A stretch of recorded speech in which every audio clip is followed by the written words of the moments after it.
All right, 1, 2. We are live, New Year's Eve edition, 2020 wrap up. We finally made it, man. I am your co-host Roberto Flack, co-train R.O. Diggity. What is goody, fellas? It is the year wrap up show. I'm gonna try to run through this real quick, man. But what's going on? It's been the crazy year because when you think about where we were last year around this time, when you think about, no one, COVID was just a fairy tale to us. Like Train and I laughed about it. We had memes, super rats, and and talking mosquitoes that do your income taxes. And now like when you look at how it's affected not only us, but it's affected our outlet, which is boxing. There's a lot to talk about this year. For sure, man. For sure. I mean, it's crazy.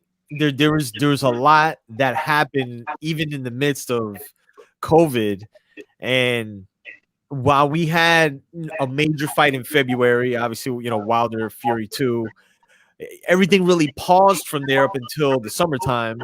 But even that being said, there was still a lot that happened going. I mean, we're gonna run through it, man. I mean, when you think of like headline stories in 2020, man, I mean, I don't think it gets any bigger than the departure of Canelo Alvarez from Golden Boy Promotions, man. I mean, something that myself and Train were hinting at like sometime before things started to materialize, but that became a reality in 2020. One of the also big stories, man, something that we weren't 100% sure about. Errol Spence made his return after a very horrific accident as he defeated Danny Garcia. We're going into 2021 asking ourselves if we're going to see Crawford versus Spence. We still don't know, but I'll throw this to Train real quick, man.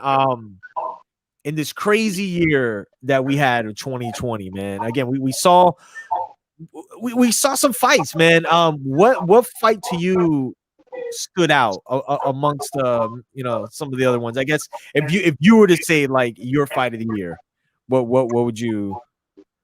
It's crazy because this particular fight got so many subplots and so many layers to that you can attach to all these different categories. And to me personally, it was the Lomachenko and Lopez fight, and I'm gonna tell you why. Because the fight has so many different subplots and stories to it. Lomachenko, to date, hadn't really fought anybody, on paper that was considered a 50-50 guy. And even with Lopez, he wasn't considered, he was more like a 70-30, maybe 60-40 opponent.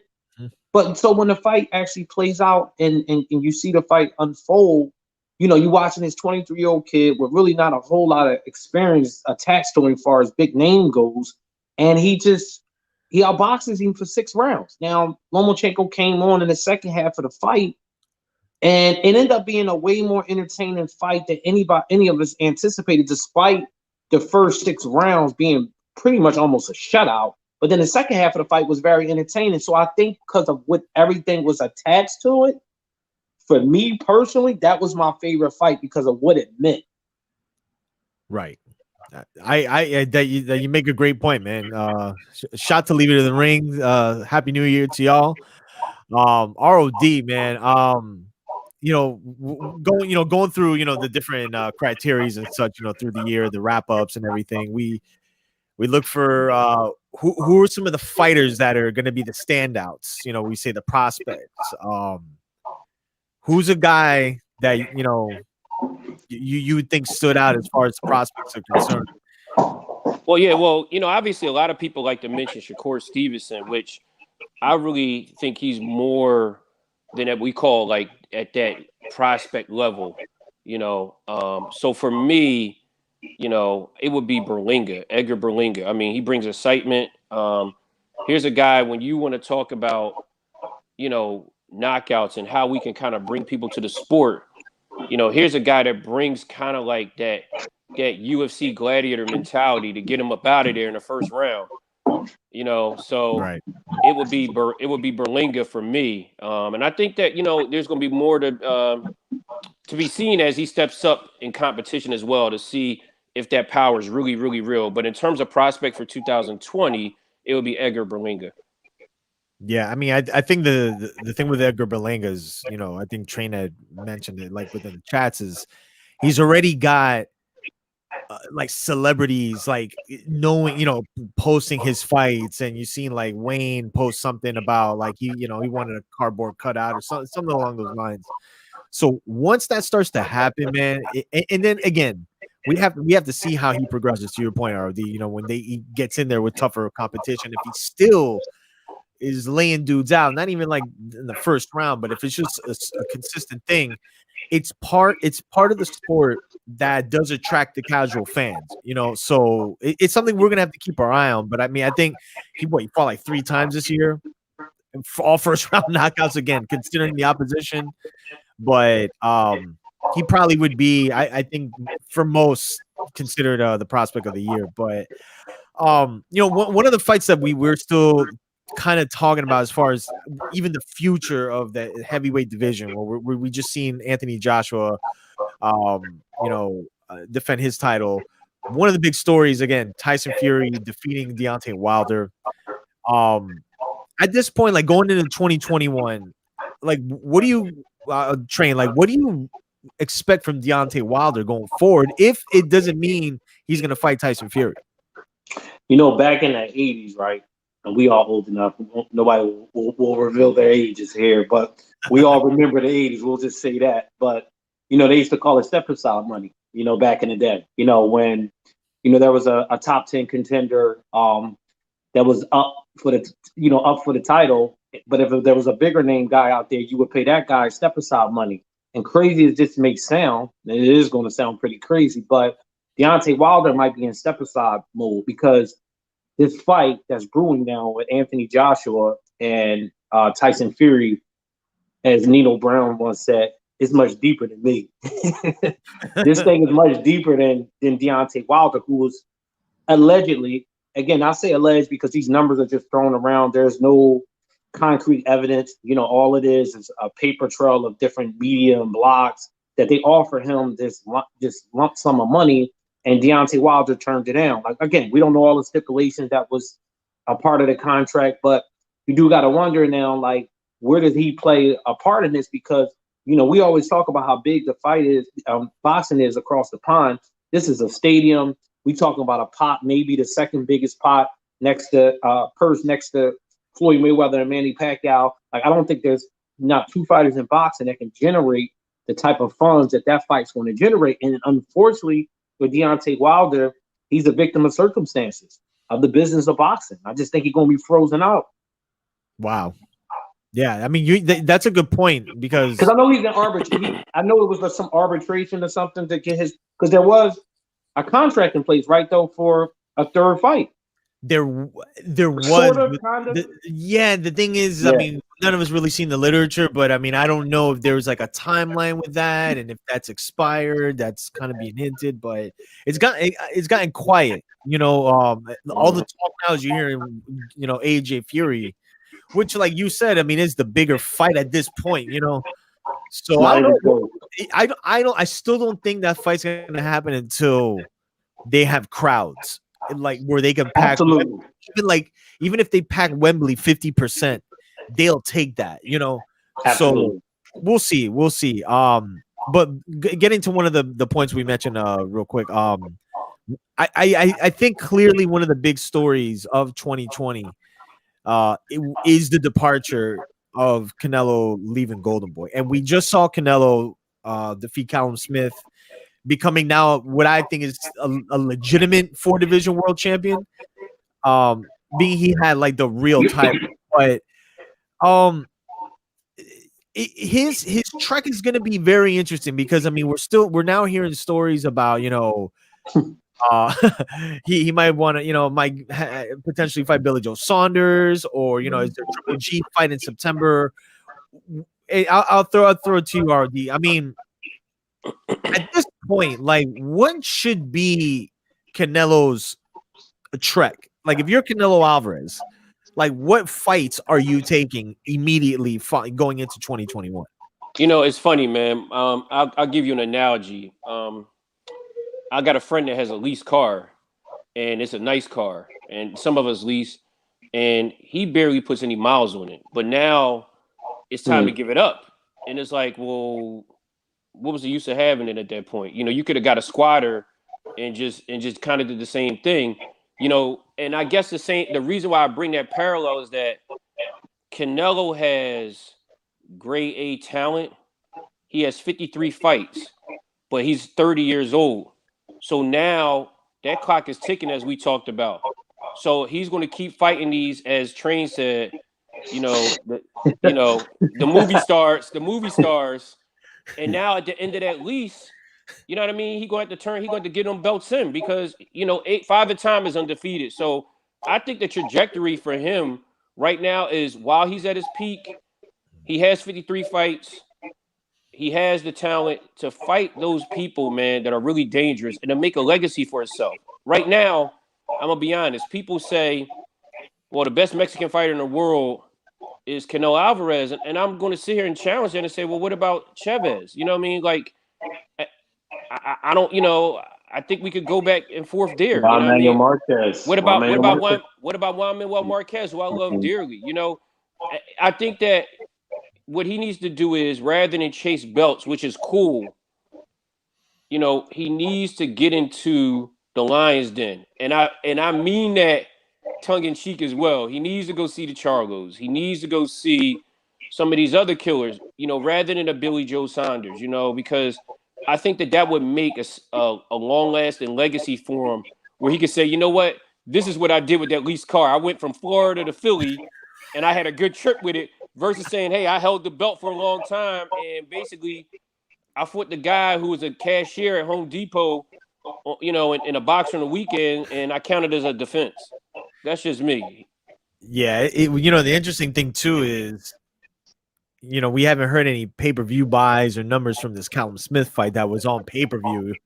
And, you know, chances are when you don't hear those numbers, they didn't do that well. And I always say, man, I think Canelo is a subject of the opposition, where if you put Jamal Charlo in there, that fight will sell. It will sell. And then again, like, we have to see how the whole Berlanga thing situates itself in the years to come, but that's not in the immediate. You know, you're talking about the next couple of years. I mean, I don't think any of us want to see Triple G. You know, we'll take the Caleb Plant fight, but like what Train was hit. Go ahead, go ahead. Let me just circle back around to the DAZN thing, because there's an elephant in the room here. Like, the DAZN committed to Triple G, right? Yeah. Gave this man a lot of money.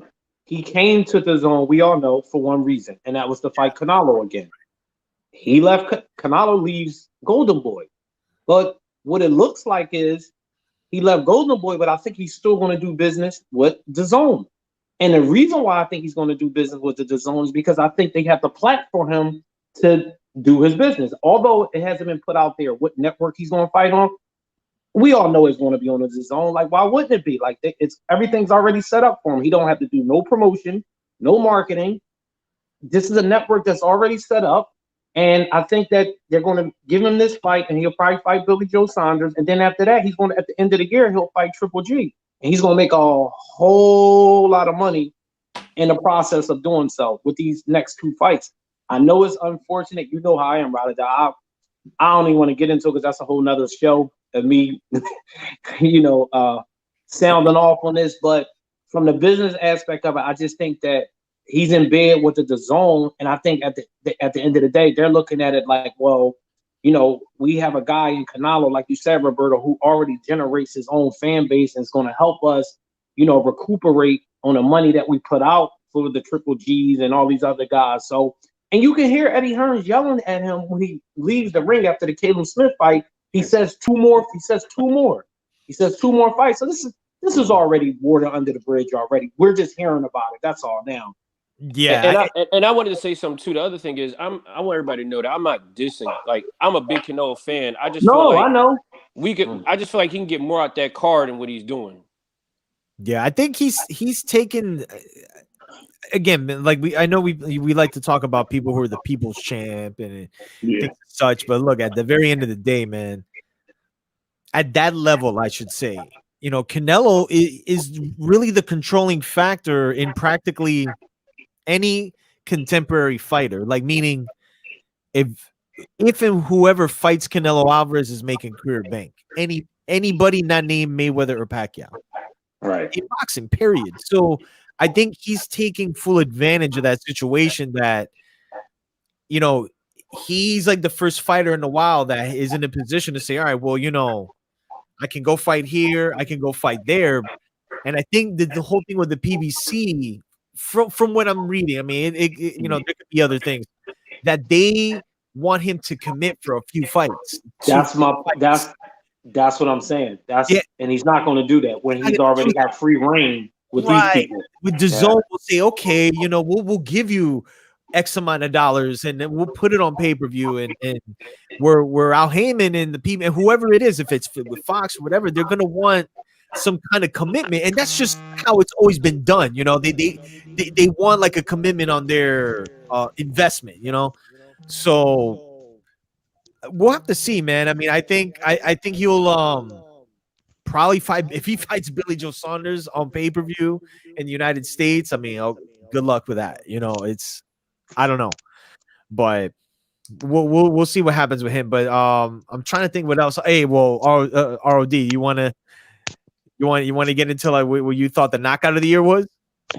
Yeah, I thought honestly, and I'll gracefully dispute my brother from another mother, Coltrane. I thought that Teofimo Lopez was the upset of the year, and I think that for me, the fight of the year and the knockout of the year for me will have to be Jose Zepeda versus Ivan Baranchyk. You know, if you know, I know we had just talked about Train and I, you know, and you can go look at our post in the past where Train did so great.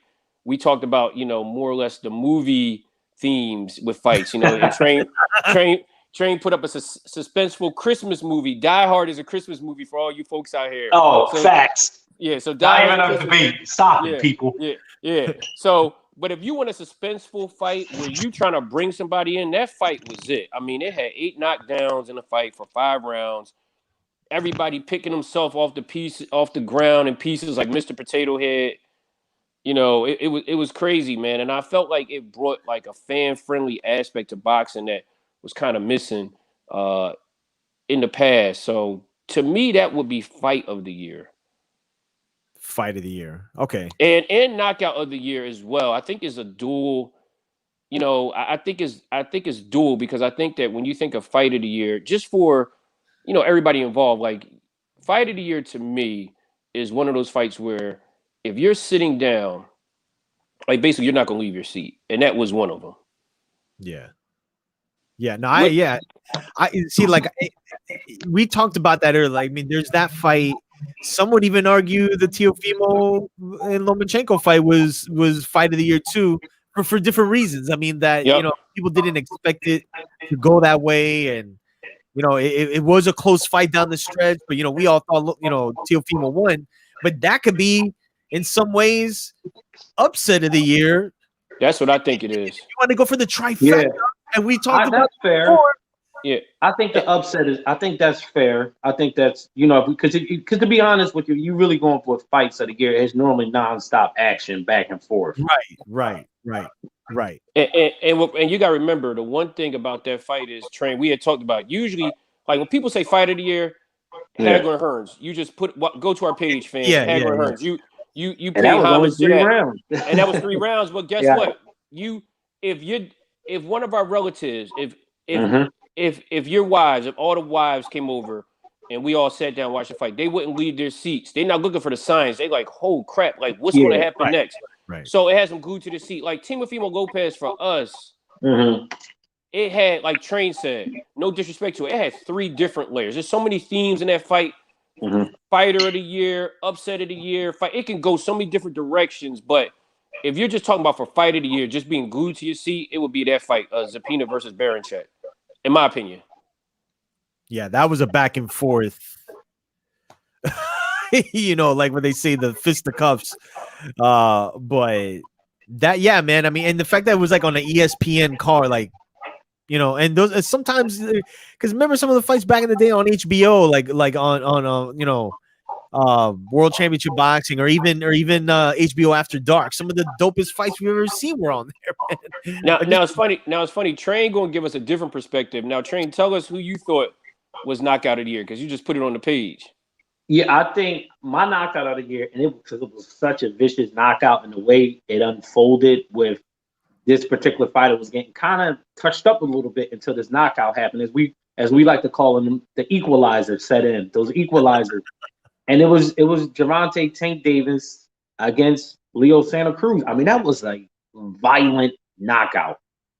I mean, it was brutal. He turned him around. Like, it was a brutal, very Mike Tyson-ish type of knockout. No, yeah, that was ridiculous. You know, because you're watching it and yeah, Leo Santa Cruz is again not hurting Tang, but he's landing on him, you know. Respectable, right? Respectful, yeah, respectfully. And all it was, I mean, it was there was a couple of situations prior where he landed some stuff on Leo that I was like, oh, okay. And then but he was eating it earlier. Earlier, he was like, was eating some of it. Like, it's crazy how that stuff goes, you know? Yeah, man. I mean, I think a lot of it was he just didn't see that punch coming. He didn't see it coming. A winding hook.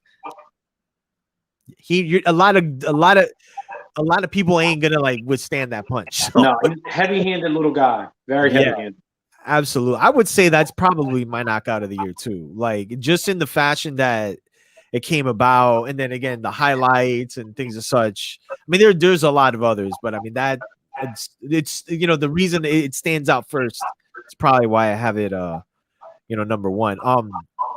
Fighter of the year, man. I mean, I was just talking about this.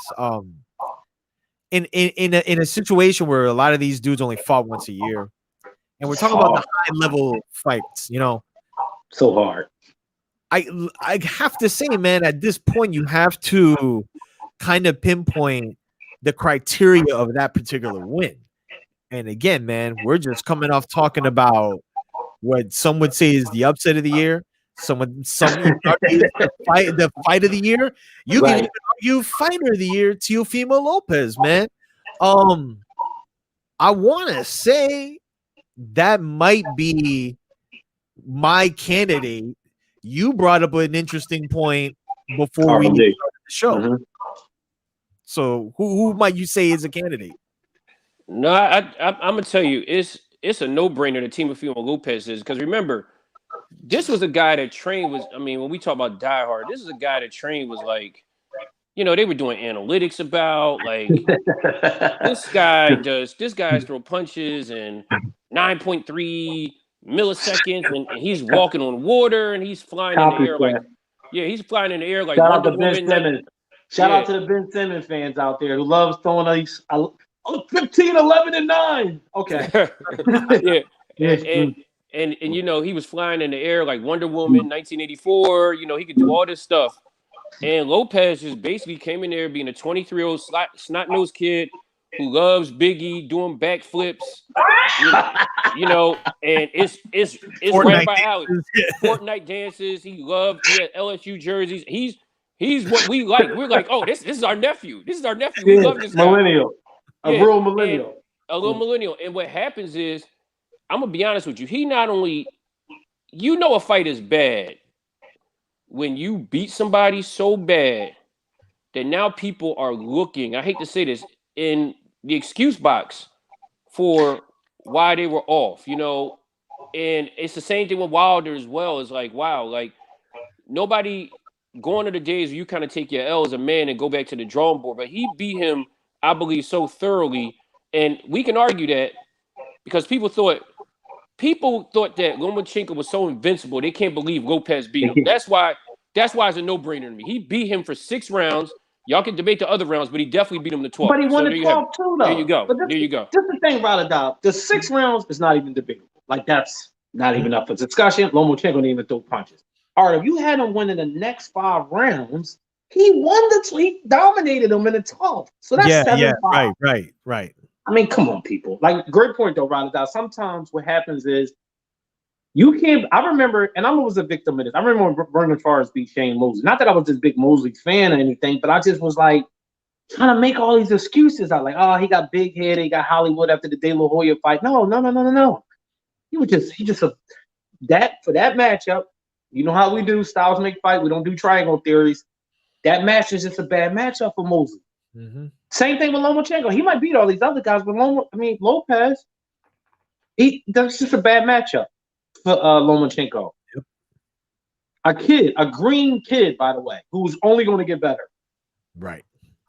And on top of that, when we talk about what's funny is when we talk about the excuses, lo and behold, we figure out, that after the fight, he revealed that his foot was jammed. He had to get foot surgery. He had to get foot surgery. So that made about it. Never said anything about it. And what's crazy is, shout out to some of the folks. I know Train hates that follow UFC. One of the guys, what's our guy named Roberto? He just retired. Goodness gracious. Who just retired?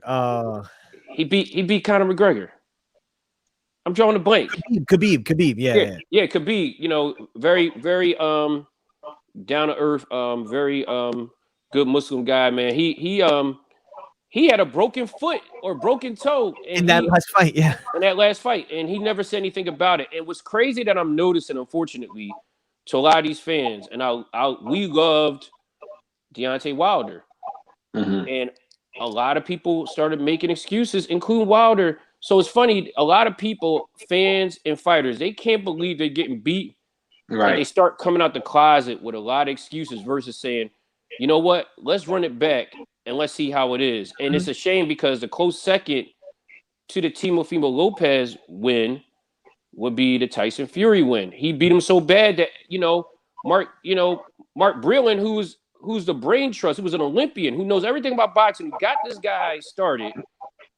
Basically, he's gone now because no one believes that he got beat. But go ahead, Train. What are you going to say? No, I was just going to say about the Wilder thing. You know this. You're my witness on this. I said, and it's no disrespect. I said, I'm not rooting for a heavyweight version of Jermaine Teller. I was like, he's a football player. And this is no disrespect. I thought he was wild, uncoordinated, every adjective you can think of a sloppy fighter. And then you said, no, this guy got a lot of heart. He got a dog inside of him. And you was like, Mark Breland trained him. As soon as you said the word Mark Breland, my ears was like this because Mark Breland is boxing royalty for us. That's the best Olympic team ever assembled. So we got a bias when it comes to those guys. But at the same time, I want people to think about this just real quick.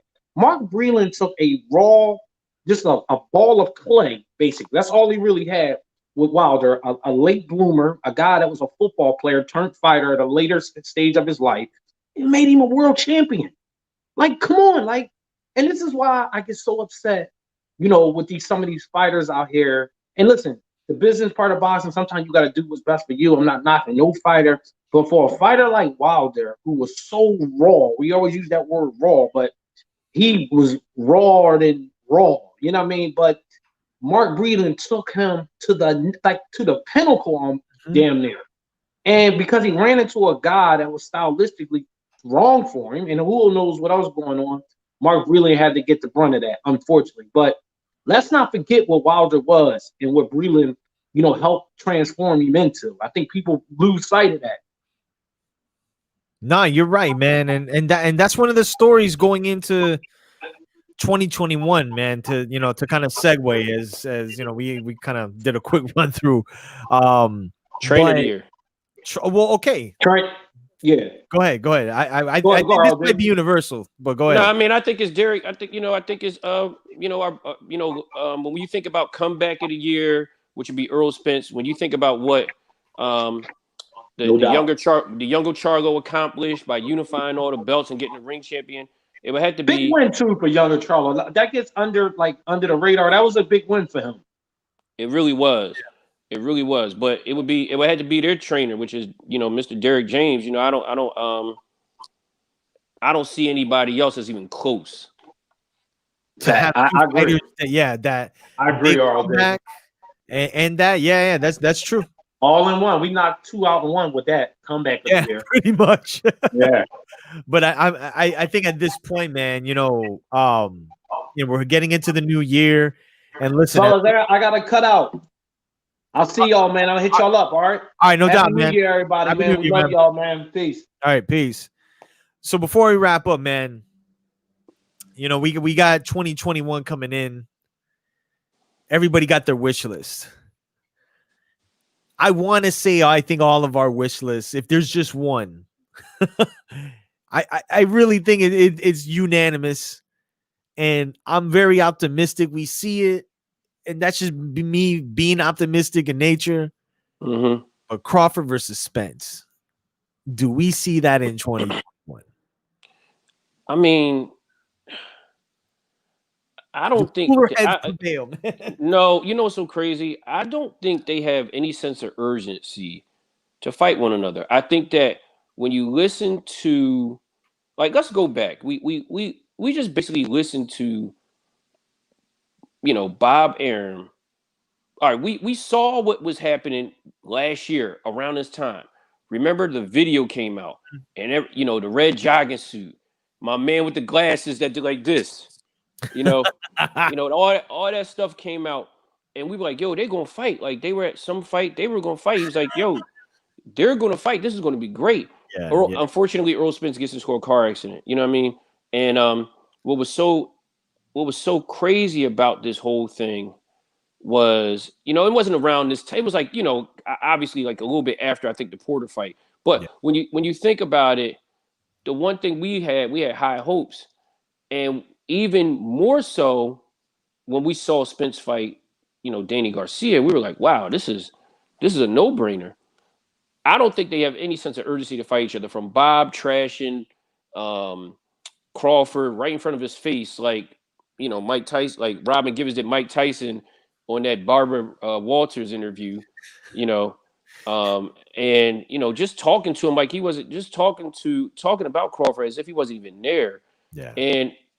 And then on top of that, just looking at Earl Spence's, non-verbals, and he's like, listen, man, like, I'm gonna go back and just buy horses.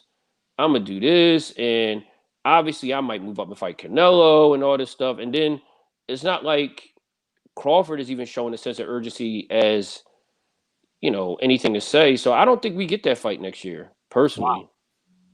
Well, I'll tell you what fight I do feel we're gonna get. I just don't know when it's gonna be, but I feel that AJ Fury fight's gonna happen. It definitely is. Because it's like you don't see either guy like kind of steering away. There doesn't seem to be issues. I think the biggest issue is just getting fans in the crowd, in wherever they're gonna have that fight. And again, like even going into 2021, we can only speak for United States, but COVID doesn't seem to be going away anytime soon. So you have to really wonder when any kind of normalcy is going to be there for there to be fans. And when I'm talking about like fights with Manny Pacquiao, whoever Terrence Crawford and Errol Spence are going to fight. I mean, the thing with Errol Spence is he fights in AT&T, and they're doing the gate that they would be doing at MGM as far as the attendance, because they could space it out. So see, you make a good point. There may not be any urgency, but I also feel too, they're kind of, and we talked about this too, like they're kind of both.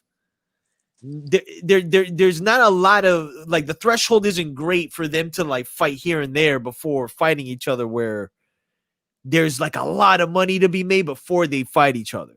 So that's why my hope is still there that fight does happen. But I also think too, both of them, they got to know that that's the fight in demand, and they just need to figure it out. But as we've seen, man, with Terrence Crawford, just as some of the rhetoric, man, I mean, we love him here, man, but he doesn't have Errol Spence's pay-per-view record. I mean, it just is what it is, so. But, again, how, this is where we look back and we say, well, how was Tyson Fury and Wilder made? Right. How was, not that it even mattered, how was Gary Russell and Lomachenko made? But keep going. Go ahead. Oh, you're right. No, I mean, right. Exactly. I think it's, I think that there's, people bring up different reasons, and I feel like on both sides there's legitimate reasons, but like somewhere in the middle is the truth, and I think a lot of it does have to do with, I mean, let's say what it is, man. Terrence Crawford being under Top Rank, and we've seen other fights where Top Rank and PBC fighters have fought. In the sense of the Wilder Fury 2, there was a rematch clause. They went about it. And there were also two guys that didn't have a lot of options outside of each other at the moment. And you got to remember too, when they like Fury was coming off of borderline like almost like committing suicide, and he was coming off of drug abuse and everything, and he wasn't even the same dude that came in months later.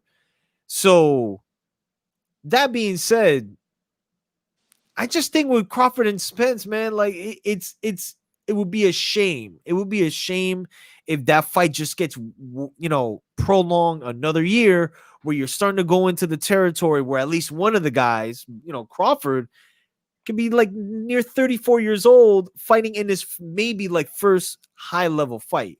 And that's just crazy. I think that Nas said this quote before, and I always use this when people that have great talent, or when two business people can't make a deal happen. I always use this quote and people laugh at it. I said, we're always reminded that, people don't get along, but we also reminded that, hey, Prince and Michael Jackson never made a song together. Yeah. So, I mean, that goes to show you how, like, if you were to ask 10 people to name their top, 10 R&B artists, they're going to probably say Prince and Michael Jackson, one or another. And the mere fact that they haven't even like sniffed around each other to make a song is crazy. So for me, that it doesn't surprise me that Crawford and Spence, wouldn't happen either. It just is what it is, man. Unfortunately, man, it's just, I think, people get caught up in the whole pie theory, that 70-30 stuff. And, I get it, because it's a business after a while, but if they really want it to happen, it would happen, because I think a lot of people want to see it. The only problem we have, Roberto, is where we started the show, and I know you probably won't, we're going to probably end it, is that when we talk about pay-per-view sales and all this stuff, because we're coming off a situation where, shout out to Azim, and Kiki and Mike Tyson and the whole crew over there, like their platform and their whole thing did very well, if you will, compared to other events. So their event did very well compared to other events. So obviously, and we're talking about people that are not even coming to see boxing. Like, they probably surpassed everyone when it came to boxing this year. So yeah, my question is, when you think about Earl and Crawford, how much are they going to really get out of it in this hybrid environment where people are that's a good point. Yeah, buying platforms and going here, and then you got the whole streaming thing, and no one's really going to see fights. I don't even know what Spence did with people that came from his hometown to see it, but I know that they're not going to be able to maximize it because there's a new strain of COVID out now. So, right. You know what I mean? The killer vultures are coming. The killer vultures and dogs that stand on two legs and prepare food for you. But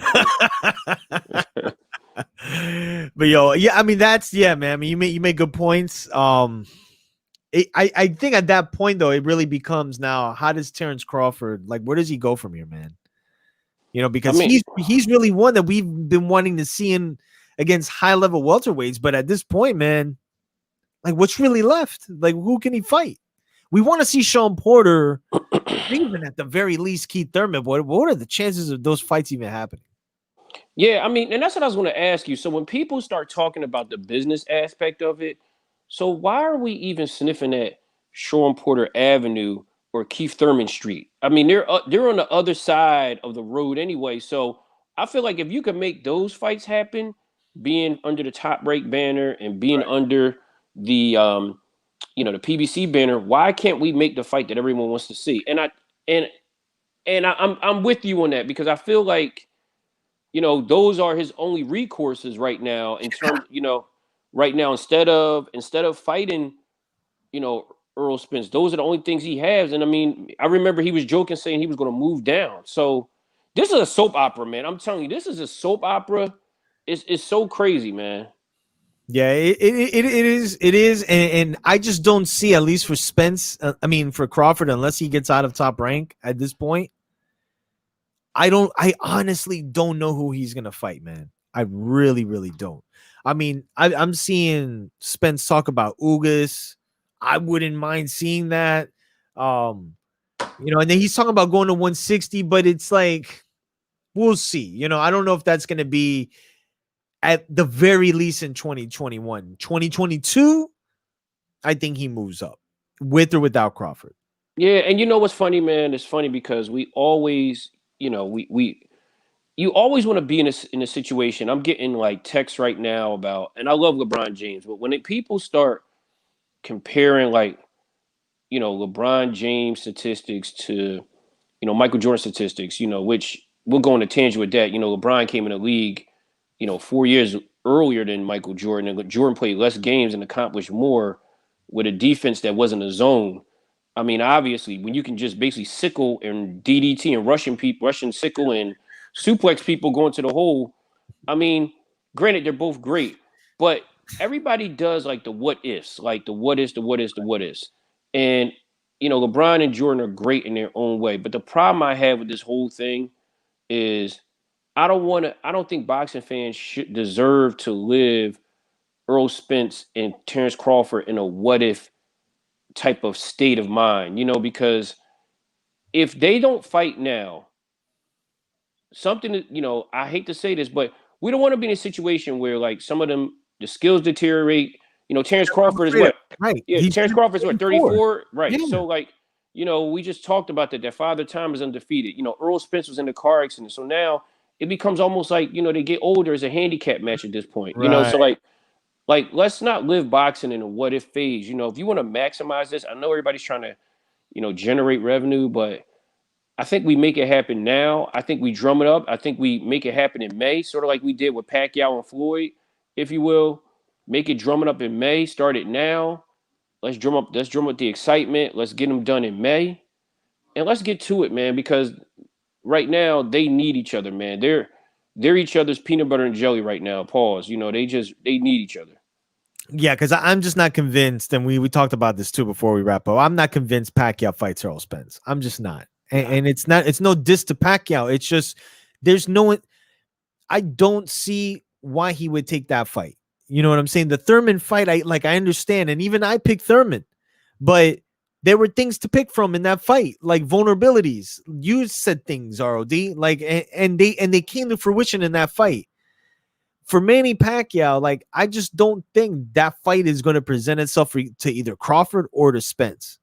So the next best course of action, if we're talking about money and legacy, there's only one fight. You know, there really is only one fight. And I just hope, well, granted, you and I train the whole crew. We've seen some legendary fights in the 80s and 90s, even early 2000s, when these fights were like between guys like at their peaks, you know? And listen, let me just say this as a disclaimer, man. Not all the top, you know, undefeated guys make for the best fights. Like Tito and Oscar wasn't like as highly promoted as that fight was. It wasn't a bad fight, but it wasn't the fight that people like thought it was going to be. So we understand that, but that doesn't mean the fight should not happen. And those fights did happen. And granted, yeah, some controversy ensues, but we're still able to talk about it. Like how some people still say Oscar really beat Tito. Some people argue, no, Tito beat Oscar, but we could say it happened. No, and you know, to your point, you're right. I mean, we, like you said, we could say it happened, and it was a style clash, but we got them in the ring. Fights. We got them in the ring, you know, and you know, and they made a lot of money. Like it wasn't like they didn't. They made a lot of money. Man, it's a shame, man. It really is a shame, man. We got Jay-Z and Nas on a couple of records together. Why can't we get these guys in the ring? You know, I mean, we already got Prince and Michael Jackson. They ain't make nothing together. So, you know, please. And shout out and listen, I want to before we go, I mean, shout out to all the fans and everything like that. But I want to say yeah. I want to say something too. I mean, obviously I want you guys we got to all be safe in this COVID environment, but my brother Roberto, I want you guys to check his page out. He went somewhere really, really, really dope. As I'm talking about Prince and Michael Jackson, we're talking about some rap references and some iconic things. He went somewhere yesterday that kind of piqued my interest.